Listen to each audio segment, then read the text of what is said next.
छत्रपती शिवाजी महाराज यांच्याविषयी काही बोलू इच्छिते. प्रौढ प्रताप पुरंदर क्षत्रिय कुलवंतस सिंहासनाधीश्वर महाराजाधिराज श्रीमंत श्री श्री श्री छत्रपती शिवाजी महाराज की जय. या घोषणा ऐकल्या की आजही सगळ्यांची छाती अभिमानाने भरून येते. असे आपले राजे आजही शेकडो मराठ्यांच्या मनावर अधिराज्य करत आहे. गुलामीमधून मुक्त होऊन जीवाचा भंडारा करून रयतेचा स्वाभिमान व अस्मितेचे रक्षण करणारा एकमेव राजा. ज्या काळामध्ये देव देखील सुरक्षित नव्हते त्या काळी देवाला देखील संरक्षण देणाऱ्या मर्द मावळ्यांची फौज उभारणारा महाप्रतापचे राजा म्हणजे मराठ्यांचे आराध्य दैवत श्री छत्रपती शिवाजी महाराज.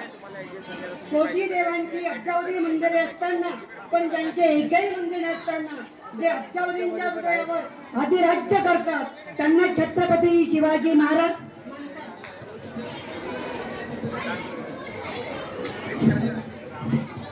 स्वतंत्र साम्राज्याचे स्वप्न साकार करणारे स्वराज्य संस्थापक श्री छत्रपती शिवाजी राजे संभाजीराजे भोसले हे थोर कर्तृत्ववान पुरुष होते.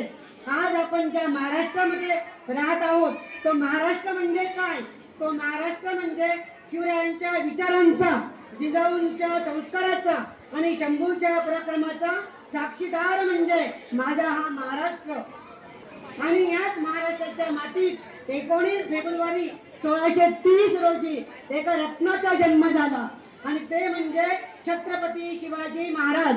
छत्रपती शिवाजी महाराजांनी त्यांच्या आयुष्यामध्ये वस्तू वापरल्या पण माणसे जपली. छत्रपती शिवाजी महाराजांनी त्यांच्या आयुष्यामध्ये नेहमी स्त्रियांचा आदर केला. म्हणूनच जी कोणी स्त्री मला ऐकत आहे तिला मला एवढंच सांगावंसे वाटते, अगं तलवारीपेक्षा तीक्ष्ण तुझ्या नजरेची धार आहे. अगं तलवारीपेक्षा तीक्ष्ण तुझ्या नजरेची धार आहे. महाराष्ट्राची वाजिन भवानीचा वार आहे. महाराष्ट्राची वाजिन तू भवानीचा वार आहे. अगं भगव्याची रक्षणी तू स्वराज्याची मेक आहे. अगं भगव्याची रक्षणी तू स्वराज्याची मेक आहे. तुम्ही समजू नको तू स्वतःला, तू जिजाऊची लेक आहे. तू जिजाऊची लेक आहे. अलीकडच्या काळातला तुम्हाला एक प्रसंग सांगावासा वाटतो. 5-7 वर्षापूर्वीची गोष्ट. इटालीचे पंतप्रधान भारत भेटीसाठी आले होते.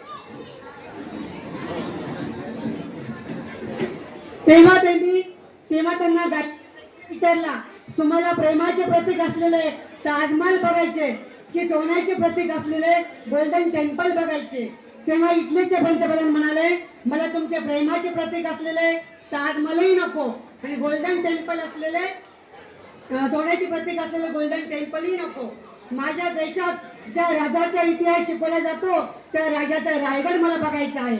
म्हणूनच मला तुम्हाला सांगावंसे वाटते, जगाच्या पाठीवर तुम्ही कुठेही गेलात आणि जर तुम्हाला कोणी विचारले कुठून आले आहेत तर त्याला अभिमानाने सांगा की ज्यांनी बाणालाही लाजवलं आणि आलेल्या बाणाला देखील जगायला शिकवलं अशा छत्रपती शिवाजी आणि छत्रपती संभाजी महाराजांच्या भूमीतून आलो आहे. म्हणूनच तर म्हणावंसे वाटते की ज्या मातीत जन्मले त्या मातीचा रंग सावळा आहे. अहो ज्या मातीत जन्मले त्या मातीचा रंग सावळा आहे. आणि छाती ठोकून सांगतो मी शिवाचा मावळा आहे. छाती ठोकून सांगतो मी शिवाचा मावळा आहे. असेच अफजल खान वध, शाहिस्ते खानाचे बोटे काप, आग्राहून सुटका, पावनखिंडाची लढाई, सिंहगडची लढाई अशा कितीतरी प्रसंगातून त्यांचा पराक्रम दिसून येतो. अहो छत्रपती शिवाजी महाराज या शब्दामध्येच खूप मोठा अर्थ आहे. तो मी तुम्हाला सांगू इच्छिते.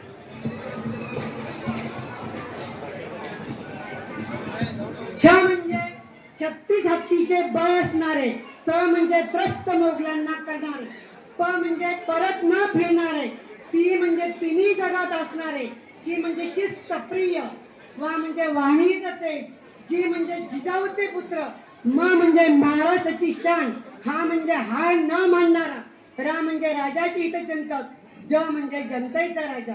अशा या रयतेच्या राजाला मानाचा मुद्रा. जय शिवाजी.